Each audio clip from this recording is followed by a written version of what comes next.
Iloilo City Police Office may duwa ka dugang nga persons of interest sa pagpatay kay Iloilo Fish Port Complex Health and Sanitation Chief Glen Peremne. Seguridad sa Fish Port mas hugton pa. Si John Sala nakatutok live. John? Said sa pagpakigsapol sang Iloilo City Police Office sa mga nagpalapit sa ila nga testigo sa pagtiro patay kay Glen Peremne, ila natumod ang duwa pa kadugang nga persons of interest. Nagpatigayon sa case conference kahapon ng Iloilo City Police Office kag Molo Police angot sa pagtiro patay kay Iloilo Fish Port Complex Health and Sanitation Chief Glen Peremne sa Abril 23. Tubtob subong wala pa natumod sa kapulisan kung sinong sa likod sa pagtiro kay Peremne. Sa karon maluwas sa 3 ka mauna natumod nga persons of interest, may dugang pangadua nga natumod ang ICPO.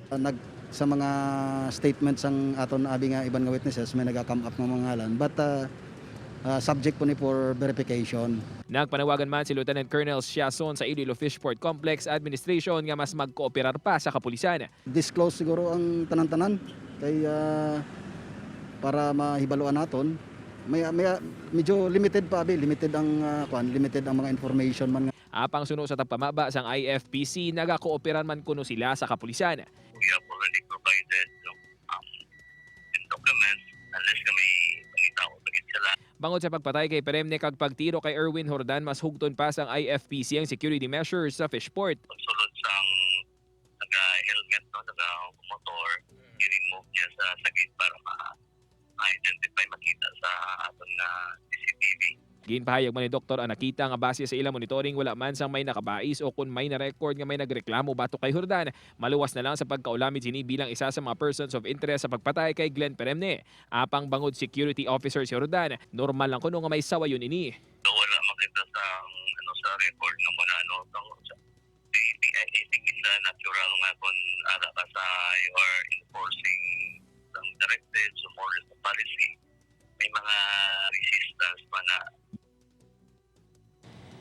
Said ginabisuhan man sang tagdumalahan sang Iloilo Fish Port Complex ang ilang mga empleyado nga maghalong kag mag-aligmat. Said, John, anong significance ng pagkugot sa security dira sa Iloilo Fish Port Complex kay kalabanan man sa pagpaniro na tabo sa gwa sang ila compound? Said isa man ini ka measures ang IFPC para masiguro ang seguridad sa mga empleyado bangod hindi Manila makontrol kung anong matabo sa gwa. Sa investigasyon gani sa kapulisan wala na sila gawa subong nagapasilabot bangod ang ilang concern subong ang safety sa sulod mismo sang IFPC ilabi na sa mga empleyado nga malapit kay Glen Peremne kag sa mga empleyado man nga malapit kay Erwin Jordan.